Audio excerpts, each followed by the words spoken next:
Okay, so moving on. So our next paper is around fossil fuels. So banks, bonds, and petrochemicals, plastic industry, greening path for Copenhagen, COVID, and beyond. And so we have Diana and Guy. So Diana is from the United Nations. She's a senior economist at UNCTAD. And Guy is at Lund University, but he's also a consultant with UNCTAD. So Diana, Guy, are you there? Doesn't look like it. Hello, good morning. Good morning, Diana. I should say Diana is a Kiwi. So it's amazing how many Kiwis are so well placed in the space of climate finance. I really need to draw up a list and have a Kiwi climate finance conference, because the Kiwi conference, that would be really the Kiwis are going to solve the climate finance problem. Really, honestly, it's amazing. So many of them well placed all over the place. So welcome, Diana, and thank you. Thank you. So can you hear and see me? Yes, we can hear. Good, super. So so Guy and I are very happy to be presenting our work today, and thank you for giving us this opportunity to share it. So we'll be reporting today on ongoing work, it's work in progress, on the financing flows of the petrochemical industry in the recent years. And our aim was to map the trends in finance and try and disaggregate the main sources and the destinations. And the reason for this work— Diana, sorry, are you— sorry? Guy is sharing a screen. Gotcha. Yeah. So I should say that we are going to present the work together. We've been doing the work together, so I thought we should present it. But we can only have one person screen sharing, otherwise, you lose a lot of time flicking back and forth. So Guy has kindly agreed to be in charge of the screen sharing. So what I wanted to say, the reason for this work, our reason for starting this work, was to try and identify leverage points potentially where the industry and its investors, and indeed the governments that are hosting the industry within their countries, how they can guide finance to the goal of hastening their climate ambitions. So it's a very policy-driven work. And the aim is to help the sector make meaningful progress towards decarbonization pledges. So the petrochemical industry it's hugely important in its own right, but it's also important, we felt, as an example of a hard to abate sector. I mean, petrochemicals and plastics, they're in the same category as concrete, for example, highly difficult to abate, but somehow a bit under the radar screen for what most people look at when we think about climate change or climate risk. So we're hoping that the findings from this sector will relate to others as well. Just to give a bit of background though, before we start into the work, I just wanted to sketch very briefly for this New Zealand audience a bit about how we start and why we start doing it, because UNCTAD may be not so well known in New Zealand. We don't have a UN office in New Zealand, and there's no UNCTAD offices in the field, so you won't have come across us unless you're in Geneva or New York. And UNCTAD is the center of the United Nations that focuses on trade and investment and finance and technology. So we have a very integrated approach to thinking about development. And each year, my team of 8 or 10 economists and lawyers, we write a report on a particular systemic issue in global governance. And we choose our topics not only because they're something that's fascinating to us, but the main reason is that our developing country member states want further information about these major trends. So they ask us for research and examples from policy and advice as to how to deal with these issues. So this current work, in fact, came out of a report we did in 2019 on how to finance a global Green New Deal. And I can say that, Irene, thank you very much. Your work was used by me and was cited by me in our report. And I'm very, very excited to hear you today. And because I think that your work on this has been absolutely wonderful and very, very useful. So when we looked at how to finance a global Green New Deal, we looked at the role of private finance, and we find that there is a huge amount of potential, but somehow not going to the areas where it's needed. And public finance, increasingly under a kind of a renaissance, new way of reappraising its potential role. But public finance also could do more and do better for development. So this paper, we're looking at both public and private finance, and really with maybe a bit more of a focus on the public side, given that public finance can be a lever for national goals. And as I said, there's this renaissance going on. So if I can take the next slide, thanks, Guy. So we grounded the work into these three broad policy eras that we are all familiar with of global climate governance landmark moments, acting as a kind of a bookmark for the frames that we were trying to investigate. And starting with the disappointment about the lackluster climate negotiations in Copenhagen at the close of 2009, and then leading to this landmark Paris Agreement in 2015 that comes with the initiation of the SDGs and Agenda 2030. And these are not just words and they're not just rhetoric. When you look at the aspirations, for example, of development banks around the world, they will all be gearing their activities towards SDGs and towards the Paris Agreement. You'll see it's a pledge that has been made by these banks. And the challenge then is to see how are they going to do it. And our third era that we looked at in terms of the petrochemical sector is thinking about what happened in the context of COVID-19 and the global economic shutdown, but particularly this debate that's been reignited about building back better and how we use the COVID recovery as a catalyst to ramp this up. So we don't go as far as Glasgow, okay? So we're stopping, our work stopped in mid-2021 for the moment, that is. So if I can have the next slide, please, Guy. Thinking, why do we look at petrochemicals? As I say, we started with petrochemicals and plastics, related sectors, and completely under the radar screen when it comes to the climate issue. Most focus is on fossil fuels. Now, plastics, of course, is related to fossil fuels, but it's a huge industry, very big industry, of which almost every single country in the world is involved, either as an importer or exporter or both, employing millions of people across the globe and creating extremely useful goods that are at the center of global value chains for just about every country. And plastic is related directly to petrochemicals because it's the single biggest component of petrochemical finance. And it's also linked to the rise of chemicals. So if we're thinking about climate change in a tangible way and thinking about what will drive structural transformation, we have to be thinking about plastics and petrochemicals.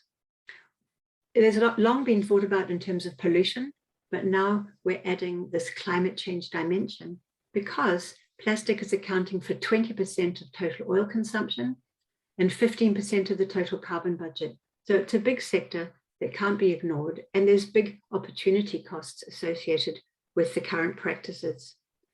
At the same time, I should say there's a lot of effort being made to address this. A global treaty on plastics is on the horizon right now. Negotiations are proceeding apace. New Zealand is a big part of this. New Zealand has been a big part of the fossil fuel subsidy debate too, which is, these are all related. And these treaties, if they come into being, as it seems very likely, these will be important shocks to the plastics industry. If I can have the next slide, please, Guy. And these are the kind of shocks that Irene is talking about when she is thinking about, climate disclosure and what are the kinds of things that were discussed with this Mark Carney in 2015 with his discussion about a climate Minsky shock, talked about what can happen when you have either a slew of uncoordinated policy efforts on the part of governments to try and deal with climate change, or indeed just firms and consumers putting in place new tastes and preferences and new efforts to try an approach to climate change. There's a slew of shocks that can start in the financial system. Irene mentioned before, we can have disinvestment and losses in exposed sectors of the economy, debt write-offs as firms suffer from loss of export revenues, for example, employment losses, credit market losses. So there's a whole lot of different categories you can see here in the column I've got for financial systems. At the same time, there can be positive shocks that we would need to think about, which is that new markets for alternatives to plastics are initiating themselves.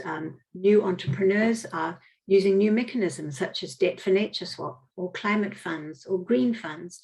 So the point I really want to make here is that when we have a concerted effort to transform an industry, as we will potentially have in the petrochemical and fossil fuels and plastics industry, there's a whole lot of different elements that take place. Now, it's one thing to be thinking about the exposure to climate stress. I mean, that's obviously very important. I think that's where Irene's presentation was focused. And that is where obviously we need to have a great deal of work here in terms of climate disclosure, and thinking about how the capital markets react to this. But I want to say that we also need to go beyond thinking about risk and think about transformation. If the corporate and government pledges are serious, we need to find funds for investment in alternatives, in new processes and new products, and in upgrading facilities. And here, some of these transition risk or return drivers could be related to, for example, the new treaties on how to think about carbon taxes or plastic taxes, or indeed just consumers pushing for new products, or the pledges that we have in the financial sectors. So in the bottom of this box, we have thought about the role of public banks. So we have central banks and development banks, either regionally or nationally, and also industry, and how they can use their policies to try and support the financial flows in the petrochemical sector to bring about change, or not. This is what we need to follow. So if I can have the next slide, please, Guy. So when we looked at the data on private and public financial flows into petrochemical industry, the slide on the first, on the left, you see that we have broken the data down into those three benchmark eras that we talked about, which were benchmarked by major new policy initiatives. And so again, thinking back about that slide we just had before, the climate Minsky moment, the sort of Carney presentation, we're thinking about trade and climate negotiations as catalysts to change the way that people are directing finance. So if we look at the periods by era, we see that from Copenhagen to Paris, the state support to the petrochemical sector was just under $40 billion. And the largest category is the private sector. What we see in the next stage, the Paris to COVID period, is that the state has really quite significantly reduced its role. Okay, so quite unequivocal that the state is dwindling in terms of its role in the chemical sector, in the petrochemical sector, and private finance is increasing its share. But actually, they're both decreasing. And even if we think about what happened in this COVID period, you see that over the period from COVID to now, we've still got on a downward trajectory. However, if we look at the data by year per annum, in fact, it's very disappointing because we see that the trend is going the other way. We're going the direction that we don't want. And now here is the question for us: is this COVID period bucking the trend in financing petrochemicals, or is it a sign that the industry is accelerating its efforts to decarbonize? And does it need this finance to hasten that transition? So these are questions that remain to be seen. We don't have the information about what is happening in that sector, but it just shows, I think, that it's very multifaceted and complex to try and understand what is happening within a single hard-to-abate sector. So if I can turn to Guy now, he will present the flows for the actual data. Guy, I'm turning to you now. Thank you, Diana, and thank you for welcoming us today. I'll dive straight in. So on the previous slide, we saw some like overall aggregated figures in those bar charts, but here we've got these so-called Sankey diagrams that map the innately complex nature of the finance flows involved in the industry. And here we're only looking at the transactions which are directly related to infrastructural projects. So it's even bigger than this, even more complex. So yeah, as Diana mentioned, we're going to cover these three different eras, and at the top of this one, we've got from Copenhagen to Paris. So end of 2019 to pretty much the end of 2015. And yeah, and here we can see the division between state and private finance flowing from left to right into the industry via regions where sites of production are situated. And finally, on the far right, we have the type of petrochemical output. So these Sankey figures, this one and the forthcoming one, they will feature in our forthcoming papers, which is based on a collaborative research project between Lund University, where I'm based in Sweden, and UNCTAD in Geneva, where Diana is currently sitting. So this section of the presentation is just really to give a quick overview of the visible trends in the market. I'll hop to it. But as we can see here, plastics are the principal drivers of new forms of petrochemical output, as can be seen in the far right highlighted in red here by the use of polymers, which is a type of plastic, and the feedstocks that go into that.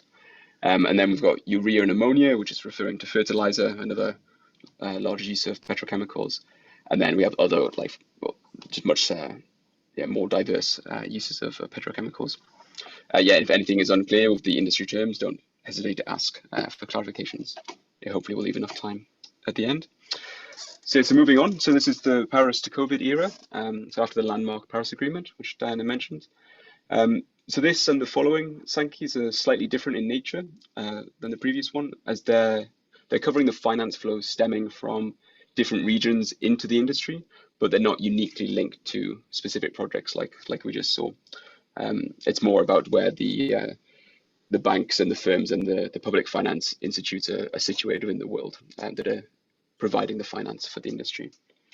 So we can see here that private finance is visibly dwarfing the state financing, with Europe and North America dominating the regions of financiers.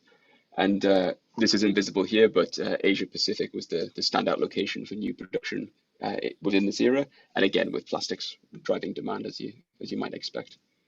But as we can see here, we have additional facility coming in higher than direct project finance, which would have been different on the previous one. And this was due to rising costs for large-scale infrastructural projects, leading to a proportional reduction in brand new facilities. And then just pop to the latest series of COVID to mid 2021. So it's the shortest time period here, but still very notable, as Diana alluded to. So state finance is basically negligible. It's just a tiny little dot in the bottom left here. And the Europe financiers are still dominating the market alongside North America, the ever-present stalwart of commercial banking and investment firms. And we also see here that additional facility and refinancing is really squeezing out this direct new project finance for greenfield or brownfield projects.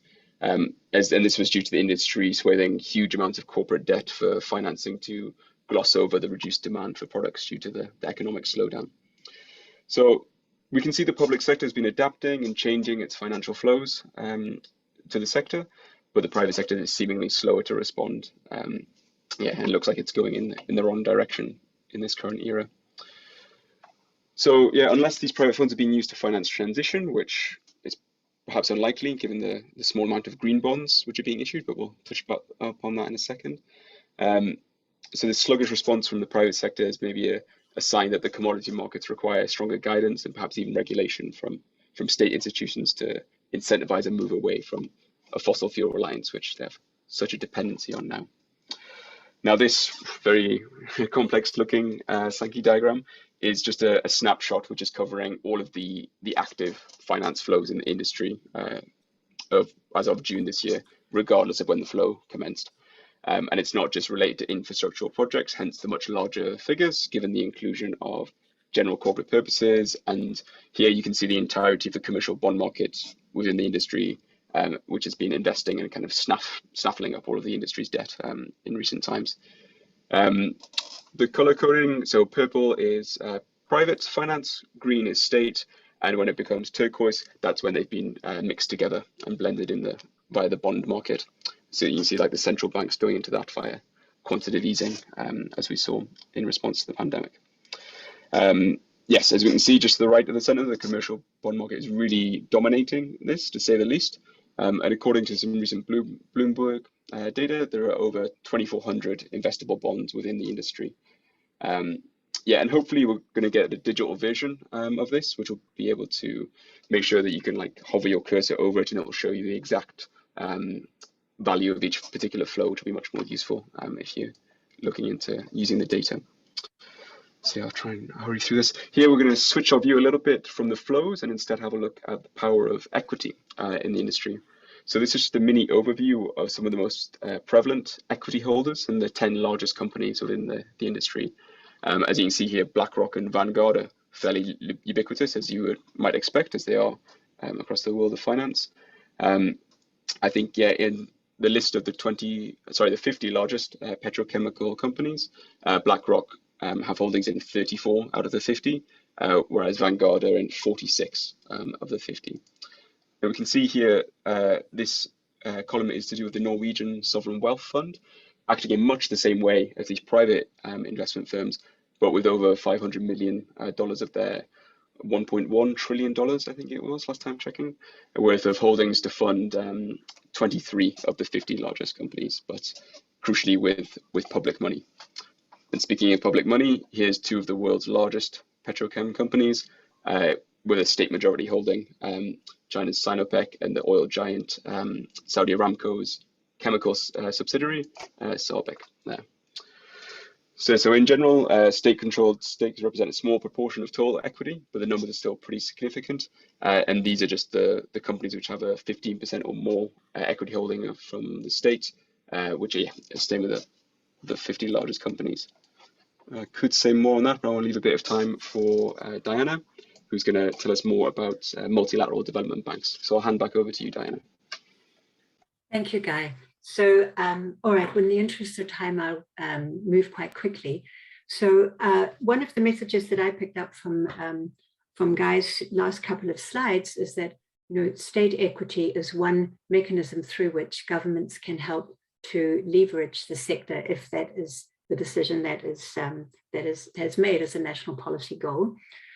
What are the other things that can be used to help move the sector? So one, obviously, to think about is multilateral development banks or national development banks. Now, as we saw in the financial flows from the previous Sankey diagrams, they're actually not very significantly involved. We had something like less than $7 billion over the last decade, and currently only $2.5 billion is in this sector. Now, why MDBs are important is that, you know, if banks are going to finance that kind of catalytic leap into new production processes or new ways of doing things, or indeed to think about the transition of a sector that involves millions of people around the world, that developing countries use this sector as a way to diversify. You know, we were talking before, we were hearing about diversification, lack of diversification in banks moving into climate risk investments or less risk investments. Here we have the irony that countries have diversified into a sector which is now extremely high risk for them. So who's going to help them bridge this kind of gap? Well, it will be multilateral development banks or national development banks that have the mandate to take that kind of risk. You can't expect a commercial bank to do that. So then the issue is that we find that all of these development banks, and I won't go into them individually now, but just to say that practically every single one of them has pledged to have a majority proportion of their finance dedicated to climate-friendly investments and loans within the next 5 to 10 years. And how are they going to achieve this is an open question. And secondly, they don't have anywhere near the scale of finance that is needed for this. They're mostly quite undercapitalized for the task. They often have extremely difficult tightrope to walk between placating credit agencies with the expectation of AAA ratings at all times. That's often a national requirement as well, government requirement, but they're expected to make the kind of investments that are by nature not going to get them that kind of AAA rating. So if I have the next slide, please, Guy.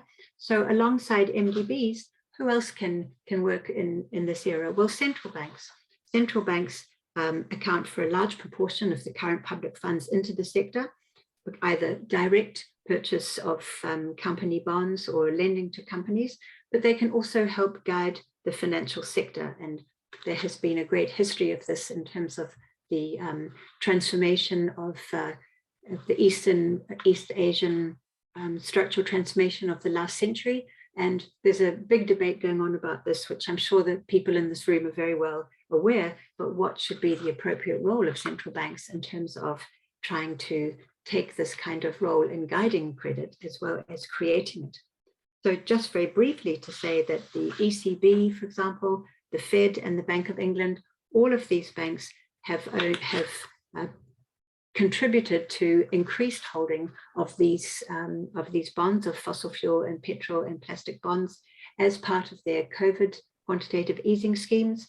So we're saying that there's an irony that we have a surplus of capital for some uses, but not enough going into the uses that are needed for a kind of significant transition. If I can have my next slide, Guy.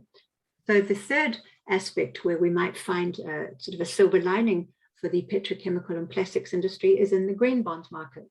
And of course, this is now practically $1 trillion industry of green bonds, not getting too detailed about what kind of green they are. We have heard about greenwashing before. It's always a possibility, and the issue of how to correctly classify and monitor these investments is something for another day. But just to make the point that in the petrochemical sector, which is worth bonds currently about $135 billion, but green bonds of this is only 4 billion. So if we are hoping that green bonds will help the petrochemical sector to transform, obviously we need to see a great deal of change here. So the next slide, please, Guy. So we're starting with research now looking at the involvement of green bonds in the petrochemical industry, looking to see how these follow through from either a state-issued bond or a corporation-issued bond, to see what is the role of development banks in this and how it can help fan out through the life of the bond issue and the impact that it might have on a firm's ability to diversify.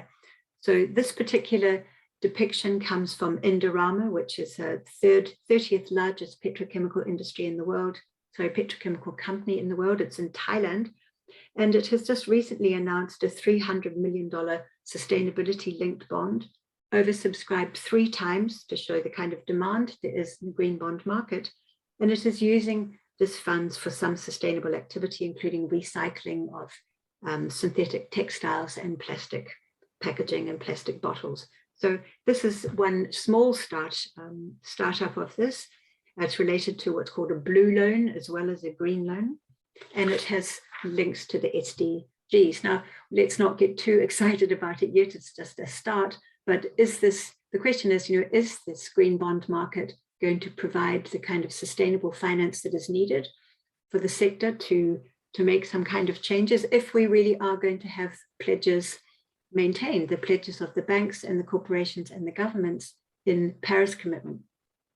So if I can just take the final slide, please, Guy, rushing through here to... Yeah, it would be nice to have time for questions, so yeah.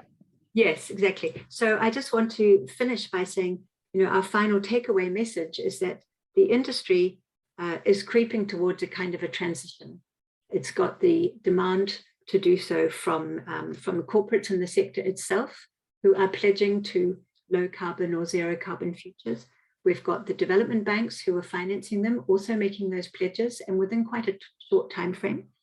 And we have national governments in which these industries are domiciled, pledging. So it's a big thing to ask for. At the same time, what we saw in that very early slide is just how multifaceted and complex it is when you think about changing a hard to abate sector. Unless what we mean by low carbon is just simply planting a whole lot of trees somewhere and making no change to the kind of underlying business. So I'll just say thank you very much for your attention, and please we do have this paper which will be available online soon. So if you're interested in reading it, please let us know. Thank you. Thank you. Thank you very much, Diana. Thank you, Guy. Really fascinating and important topic.